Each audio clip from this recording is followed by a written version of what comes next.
এইমাত্র প্রথম গোলের দেখা সকিবুর শানবান্দা স্পোর্টিং ক্লাব দ্বিতীয়ার্ধের শুরুতেই 1-0 গোলে এগিয়ে গেল সকিবুর।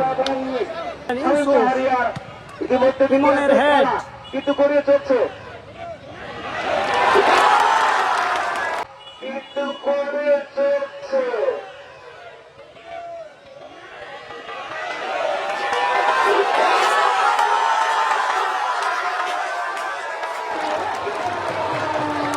ইমনের ভুল ক্রমে কিন্তু একটি গোল হজম হলো সকিবুর শানবান্দা স্পোর্টিং ক্লাব এবং টাঙ্গাইল এই মুহূর্তে একটি গোল পরিশোধ করলেন।